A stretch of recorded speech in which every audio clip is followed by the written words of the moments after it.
Hello and welcome to Business Finishing School. Let your business brain finish what your entrepreneurial heart started. Our catalyzing statement is a successful entrepreneur inside of every business. Enjoy this module.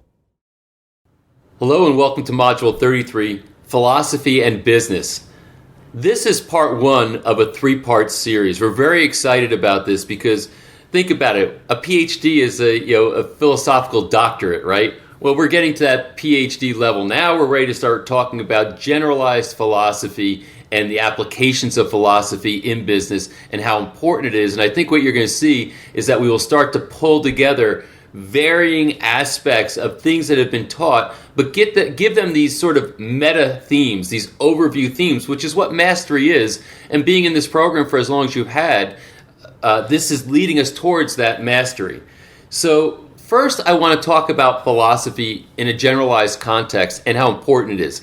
Here is an error that many people make. They think that philosophy is something that is abstract, that is non-practical, that is independent of day-to-day reality, that is maybe interesting for intellectuals. When they think about a philosopher, what they do is they think about the image that it conjures up as somebody who's either sitting in robes or somebody who is wearing a jacket with suede sleeves on it, and they are sitting over a cup of cappuccino with friends talking about all kinds of airy-fairy stuff. But when it comes down to Monday, whatever they talked about has no application in their real life. So here's the first thing I want you to understand. Philosophy is the most practical thing a human being or a business can hope to embrace. And let me be clear, when I say practical, I'm talking about putting dollars in your pocket practical. I'm talking about something that is a motivator and underpinning, a driver of success. So philosophy isn't this feel-good stuff that doesn't have practical applications. Philosophy is the foundation to all success. Philosophy would be described as your view of the nature of existence, your worldview. Basically, there's 5 branches of philosophy. There is metaphysics, your view of the nature of reality; epistemology, your theory of knowledge; ethics, which provides a human being with a code of values and therefore will be a guide to your actions; politics, which is taking ethical considerations and applying them to social functions; and then you have aesthetics, which is the artistic representation of your philosophical views. Understanding these branches and organizing them in a sequential way and applying them to your business is revolutionary, it's practical, it's something structural that will give you a framework from which to think and operate, and in the end, I believe, applies massive competitive advantage and leverage if you're clear on this. So what we intend to do is to break this into 3 parts.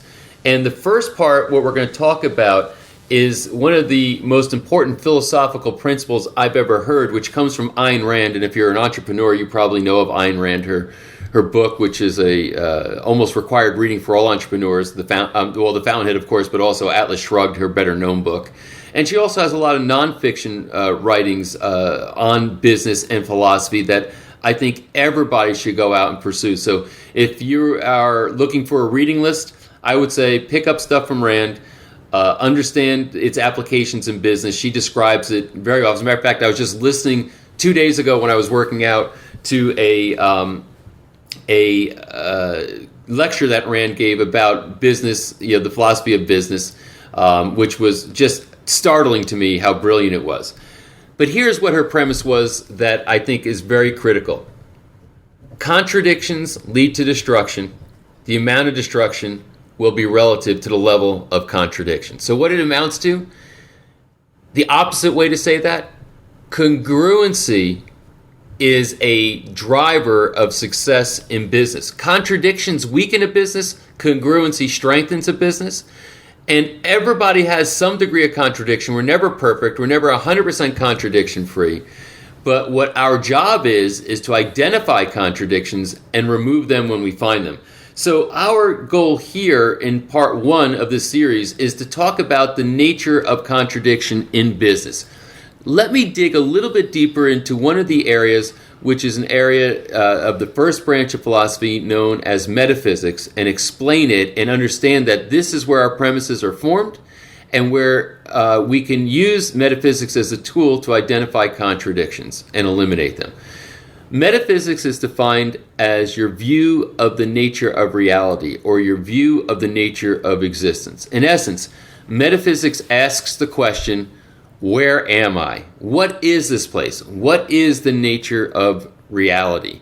And I don't want to get into a bunch of abstract philosophy necessarily, talking about Aristotle and his metaphysics versus Plato and his metaphysics and how they contrast. But what you should know is that there's more than one point of view about what the true nature of reality is. Bottom line is that you all have a metaphysical view. The question is, do you know it? Are you aware of it? And is it congruent with reality? And is it congruent with the way that you make decisions, etc.? Giving business examples, let's look at two very high-profile people who had opposing metaphysical views or views of reality as to how to go to the market. And it's one of the most, obvious, or one of the most studied scenarios in business that studied in business school, discussed, debated, etc. And that is Bill Gates and Steve Jobs. So in the emergence of the technology era, we had these two giants. One of which was Bill Gates, who obviously started Microsoft, founder of Microsoft, and the other is Steve Jobs, the co-founder of Apple. And there was this interesting scenario that was playing out in the business world where Steve Jobs, his metaphysical view, his view of reality, was that the responsibility of his company and of a technology company should be to have end-to-end user experience completely in a closed system that's developed by the individual company. Meaning you have hardware and software integrated into a single whole, developed by a single company, and you would close out other people from being able to utilize your intellectual property for their benefits because you want to control your user's experience. Gates, on the other hand, said no. What we want to do is take our intellectual property, what we developed, and we want to open it up to the world, and we want other developers to be able to develop their own approach toward what our foundational technology does, and we want to license it to many different hardware manufacturers, for example. Now, just to show you some of the implications, Jobs would say, but I don't know what those hardware manufacturers might build and how they might maybe destroy our reputation because they don't do a great job with the software that we've developed in our operating systems. Gates said, no, you want more brains coming in. You want it to be a kind of a crowdsourced phenomena that develops what your intellectual property is. Now, what was interesting over time is that Gates in round one basically won that argument, won that debate by showing Microsoft's dominance, where they were basically a provider for Apple at a point in time, to where they became the most valuable technology company out there. Gates became the richest person in the world, et cetera, et cetera. But then over time, what started to happen? Well, because of their end-to-end user experience and some of the other philosophies that Apple held, which we should talk about, like simplicity and their aesthetic values, etc. Well, they now became the most valuable company in the world, and of course, it alternates with I think it's Exxon or one of the big fuel companies. But bottom line is, as a technology company, they're by far the most valuable company in the world because they put out an iPod, they put out an iPhone, they put out an iPad, and very much end-to-end user experience with that. And I'm not going to get deep into the case scenarios, but I just want to give you the generalized understanding of this. Ultimately, what matters is that they had a view of reality, and then all the decisions they made needed to align with that view of reality to not contradict it. And in the end, what happened? Both became world-class leaders in their field. Both became multi-billionaires. Both succeeded, but they did it with a different foundational metaphysical view about how their business should operate. So so what we want to talk about here is congruency or integrity in your business making decisions, and understanding that underneath all that is a guiding philosophy of that business, which if you're the business leader, you're the person who identifies that philosophy, and then everything else has to align with it. And when you have contradictions, you will find that there'll be destruction or failure where those contradictions exist. Brilliant, Patrick. I love hearing you talking about philosophy.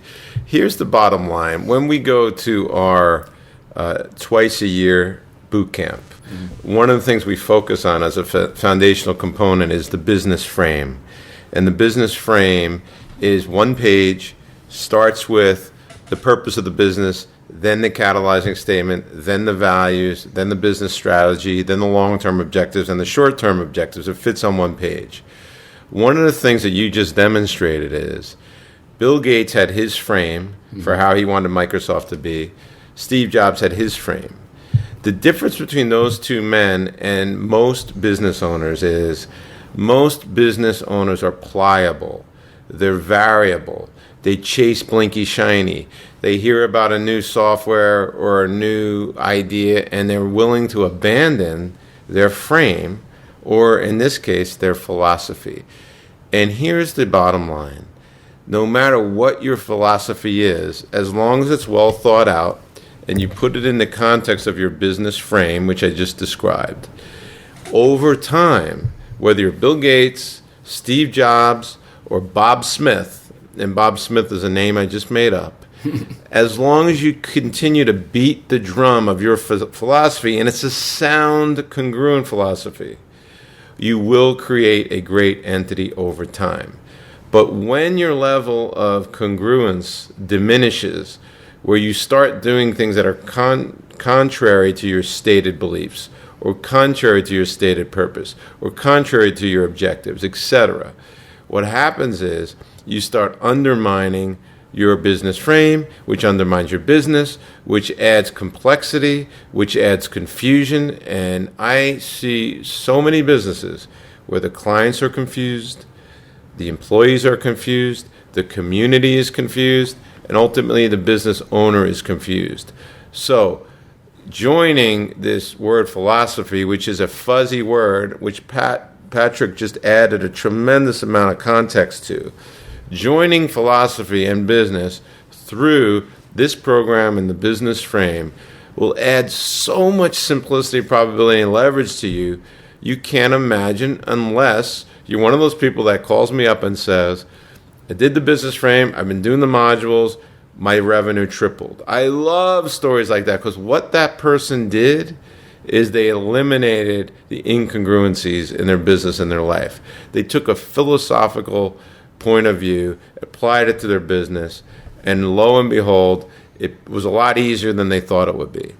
If you ever see somebody being interviewed, a successful person, and whether it be business or in other realms, matter of fact, you have a guy that comes to your Gathering of Titans meeting, Brother David, right? Not a business guy, but man, I could tell you when you listen to his philosophy about life, it can completely be applied to your business and used to leverage and improve your business. Ultimately, these people who have a lot of wisdom have a philosophy, and sometimes they won't even characterize it as that. They don't know that. So here's what I'm suggesting, this is where this is all leading. I'm suggesting that you become a philosopher. I'm suggesting that you're the type of person that takes a step back, looks at the bigger vision, the bigger ideas, the bigger picture, that you draw certain conclusions about basic truths. Because that's what it's all about. Philosophy is practical because it can help you identify generalized or basic truths about life and about the universe and about business, about whatever it is that you're endeavoring to philosophize about, if you will. And then you act in congruence or accordance with those truths.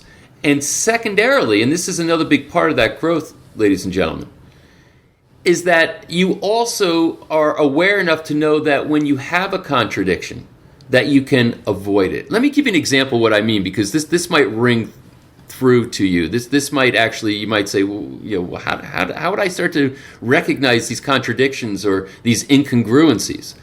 My background is I'm a chiropractor, and a lot of my businesses have been involved in the chiropractic profession.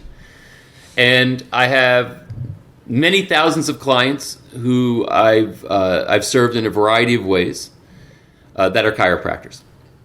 So one of the ideals of my clients, many of them, was that they wanted to have a sort of business, a sort of practice that had a certain profile of customer, or in this case it would be patient. So you can apply this to whatever business you can apply this. And they would say to me, I want a lifetime family wellness care practice. So that's a certain type of business that they want to create, meaning that the services they deliver, the people they attract, the types of care plans that they'll put together, that they want to, the type of employees that they want to hire to serve these people, the type of facility that they want to have to generate this. So you can apply this to any business, but just look at what they're saying. We want a lifetime family wellness care business or practice. But my frustration, the client would say to me, is that I have a back and neck pain center. Almost everybody that comes in for back and neck pain, and I can't convince them to stay for these ongoing services, which I know to be of great value, which I find to be is my passion and what I want to be involved in for my career. And then they'll hand me their card, and I'll look at their card, and it will say XYZ Back and Neck Pain Center on it. And I'll look at them and I'll say, how can you call yourself a back and neck pain center when your intention is to be a lifetime family wellness care center? And the response is something like this. Well, because we get people in for back and neck pain, it's kind of the easier way to market and bring them in. And then I try to convert them to lifetime family wellness care. Do you see the contradiction? It's a complete contradiction to say that I'm going to call my business something other than what my true intention is and what my purpose is and what my passion is in that business. That's a contradiction. Now, can you build a business? Yes. Will can it grow to a certain level? Yes. But that contradiction will limit the expression of what you're trying to get to. So if the guy wanted a back and neck pain center, and this is the whole point, it's not wrong to have a back and neck pain center, but if the guy wanted a back and neck pain center and called himself a back and neck pain center, that would be congruency. That would be, okay, now everything lines up with that. Because once you have, and this, to me, in finishing school, this lines up with the catalyzing statement. You put an extraordinary amount of time into generating a catalyzing statement, which Rick has popularized now in a profound way. I don't know if you saw his TEDx talk, but we're just talking about today excitedly that it just got posted not long ago, and it's up to over 40,000 views. So if you haven't seen it, you want to see that. And he talks about the catalyzing statement. It's Purpose 2.0. This is the new way to state your purpose and get it out there. But what's important is that if you truly have this catalyzing statement and it represents your philosophy, your point of view, your view of reality and what you're after, well, then everything has got to be congruent with the statement. And as soon as you start saying, well, we modify this or that for practical purposes, like bringing in new patients, but it contradicts your catalyzing statement, you now have just introduced into your business, into your experience, a blockage, a contradiction, an incongruency that will limit your ability to fulfill your catalyzing statement. What you're saying, Patrick, which is so compelling to me to hear it, is what people need to do that are listening to this is they need to have the courage to take a philosophical stand for their purpose and for their catalyzing statement. And when I say a philosophical stand, what I mean is it has to be based on their reality. But what happens is people are afraid to have the courage to take a philosophical stand, and then they wonder why their labors aren't bearing the fruit that they envision. And this is a problem that occurs over and over with countless people and countless businesses.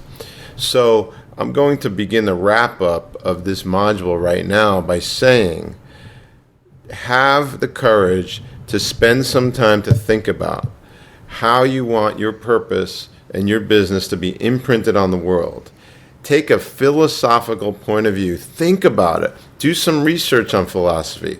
Do some research on the things that Patrick brought up today. I thought Patrick's been studying this topic for so many years. I thought it was a brilliant expression of philosophy in such a short period of time. All of us have a philosophy. You may not like the one you have, but we all have one. Mm-hmm. You've got to get familiar with it. You have a duty as a citizen of this planet to understand what makes you tick, and then eliminate as many incongruencies as possible. One of the things, just piggybacking on what you just said, Rick, is that the temptation that draws you away from honoring your core philosophy, your view of reality, the thing that you would take a stand on. If you're a rebel fighting against the establishment, you basically are willing to give your life to fight for liberty because your philosophy is that people have the rights to individual liberties. For example, if you go back to the Revolutionary War days, if you look at our forefathers in the United States, they literally, consciously, and in their formative meetings got together in secret and said, "We are here to pledge our fortunes and our lives." These were rich people who lived well, who were highly intelligent, but had such an issue of conscience because they had a philosophy about their life and about existence in general. And this is going to tie into next year's program because they also were acutely aware of the importance of legacy in their value system. That they literally said, "We pledge our fortunes and we pledge our lives for this philosophical stand that we're going to take." The Revolutionary War was a philosophical war that said that tyranny is inappropriate as a metaphysical view, and that we find these truths to be self-evident, that all men are created equal. And there was a contradiction that survived the Constitution even after the Revolutionary War was won. This contradiction almost destroyed the entire country, and that was slavery. You can't simultaneously say that all men are created equal and then simultaneously have slavery. That all men have individual rights that are endowed by their creator to life, liberty, and the pursuit of happiness, and have slavery. So the bottom line is it goes to show how you can have a principle that is as solid as can be, that is a truth that resonates and inspires, but if you keep a contradiction wrapped inside of the entity that professes that principle, it can destroy it from the inside out like cancer, which is what slavery almost did. It tore the country in half. It put us into war, which cost thousands of lives, pit brother against brother, etc. But that contradiction could never stand. It had to lead to destruction. We obviously went through that period, abolished slavery, and of course there's all kinds of contradictions still in the world today. But ultimately, the thing to know and understand is that you need to take a stand, and the temptation in business too often is to not take a stand because you want to be all things to all people. And if your point of view is, I don't want to have a philosophy, I just want to be all things to all people, then in the end, you end up with a situation that you are nothing to anybody because you don't have a central core principle. So what does this take? This takes this concept of courage. You have to have the courage to believe in your own principles and values. And this may sound like, kind of like, how can I put it, inspired stuff that's not business-like.